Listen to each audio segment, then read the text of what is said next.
नमस्कार, हमारे चैनल आपका खबरी लाल पर आपका स्वागत है। आखिरकार जयराम महतो के साथ गंदी राजनीति हो ही गई। जयराम के झारखंड में बढ़ते जनाधार, उनकी सभाओं में भारी भीड़ को देखकर हैरान परेशान अन्य पार्टियों ने शतरंज की चाल चल ही दी।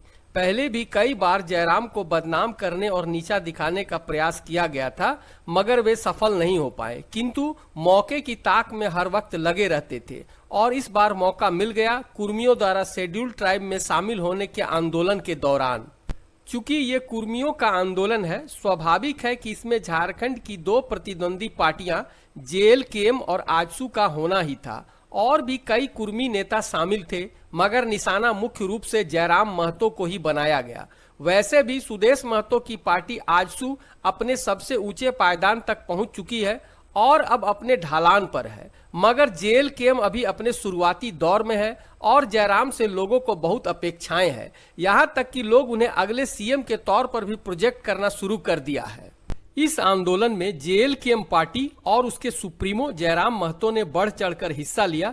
बस इस मौके का फायदा उठाते हुए विपक्षियों ने आदिवासी समाज को बहकाना शुरू कर दिया कि कुर्मी आपके हिस्से को लूटने की कोशिश कर रहे हैं, आपका हक अधिकार छीनने की कोशिश कर रहे हैं। सूत्रों से जानकारी मिल रही है कि इसके लिए बकायदा बैठकें की गई और जबरदस्त तरीके से फंडिंग की गई। हर एक आदिवासी तक ये बात पहुंचाने की कोशिश की गई कि इस मांग को उठाने के पीछे जयराम महतो की साजिश है। पूरे कुर्मी आंदोलन का अगुवा जयराम महतो को घोषित कर दिया गया।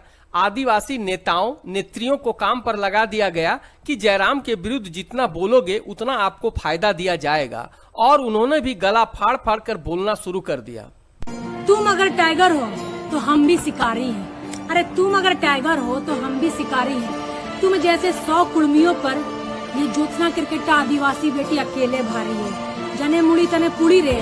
जयराम महतो नकली टाइगर फर्जी आदिवासी कैसे बोल सकता है कि हम आदिवासी है। सोशल मीडिया पर एक कैंपेन चलाया गया जिसमें खासकर आदिवासी नेताओं द्वारा जयराम के खिलाफ भड़काऊ बयान दिए गए। आदिवासी सीधे साधे सरल लोग होते हैं, वे इस छल कपट को क्या समझे। वे भी भावनाओं में बह गए। बात यहां तक पहुंच गई कि वे पूरी कुर्मी जाति को ही अपना दुश्मन समझने लगे। और अभी फॉरवर्ड से भी ज्यादा खतरनाक लग रहा है ये महतो कुर्मी लोग तो उससे भी खतरनाक है।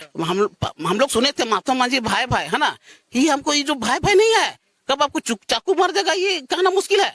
कुर्मियों की ये मांग सही है या गलत, पूरा होगा या नहीं होगा, ये एक लंबी प्रक्रिया है। किसी के विरोध करने से क्या होगा? मांग सही हो तो विरोध के बावजूद मिलेगा, मगर मांग गलत हो तो समर्थन के बावजूद नहीं मिलेगा। इसमें आप लोग क्यों चिल्ला रहे हैं? जयराम ने इस ओर इशारा भी किया। अनुच्छेद 342 साफ साफ कहता है कि संसद को यह अधिकार है कि किसी समूह को अनुसूचित जनजाति में शामिल कर सकता है या हटा सकता है। वहां साफ साफ लिखा है कि संसद किसी समूह को शेड्यूल ट्राइब की सूची में शामिल कर सकता है और हटा भी सकता है। तो हम कानूनी रूप से मान्यता लेने की बात कर रहे हो। कौन सा मान्यता? जो हमारी था, हम थे, हम सूची में थे, हम पुनः रिशेड्यूल होने की बात कर रहे हैं। हम शेड्यूल ट्राइब का स्टेटस मांग रहे हैं। आदिवासी तो हम लोग भी हैं, हम लोग गैर सरकारी हैं। आप सरकारी हैं और आपको नाम मिल गया शेड्यूल ट्राइब। लेकिन जो लोग विरोध कर रहे हैं उनसे पूछिएगा कभी, अरे देना या ना देना तो संविधान का काम है, भारत के लोकतंत्र का काम है, संसद और राष्ट्रपति के वहां तक ये मामला जाएगा। 2 विभाग है, एक टीआरआई और फिर ऊपर में भी जाके एक आरजीआई रिपोर्ट होके वो ऊपर तक जाएगा, वो संसद में चर्चा होगा, फिर वो राष्ट्रपति के पास जाएगा, फिर जाके वो उस सूचीबद्ध शेड्यूल ट्राइब की सूची में सम्मिलित होंगे। देना या ना देना भारत के संविधान का काम है, देना या ना देना इस लोकतांत्रिक व्यवस्था का काम है। वास्तव में देखा जाए तो इस आंदोलन में जयराम को टारगेट बना लिया गया है। विपक्षियों की चालाकी में जयराम फंसते नजर आ रहे हैं।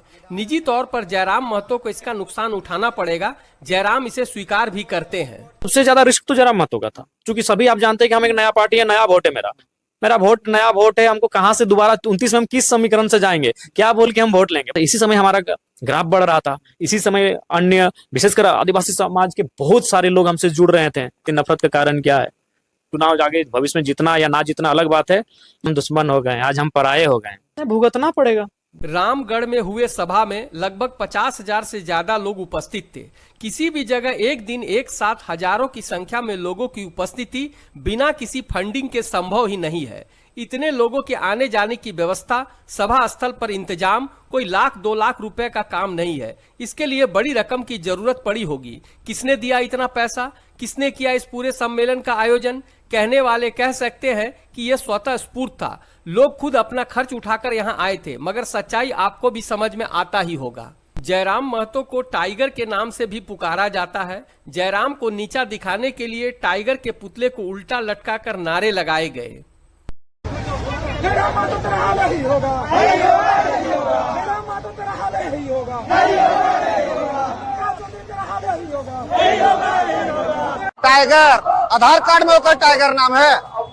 जयराम कोरी लूर है ना बोले के रेल टोक रेल टेक। मगर जयराम ने इसका करारा जवाब दिया कि हम अपने मकसद से पीछे नहीं हटेंगे। क्या टाइगर का शिकार इतना आसानी से हो जाएगा? लेकिन सबसे पहला बात तो आसान नहीं है, लेकिन उसके बावजूद वो पुतले को कहाँ टांग रहे हैं? सरकार उनकी है, उनका राष्ट्रपति है, उनका मुख्यमंत्री है, उनके व्यवस्था है, जिंदा ही ले जाइए। हालांकि झारखंड का मुख्यमंत्री बनना इतना भी आसान नहीं है, मगर लोग कहते तो जरूर है कि नेक्स्ट सीएम जयराम महतो। जयराम भी जानते हैं कि उनका सफर अभी बहुत लंबा है।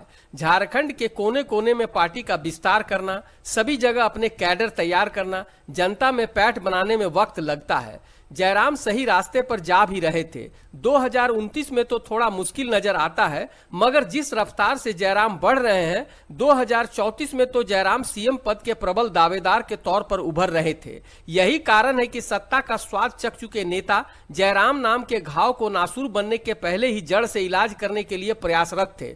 भ्रष्टाचार और बेईमानी का जो साम्राज्य झारखंड में इन नेताओं ने फैला रखा है, उसमें जयराम को बाधा बनते देख मौके की ताक में थे और ये मौका उनको इस आंदोलन में मिल गया।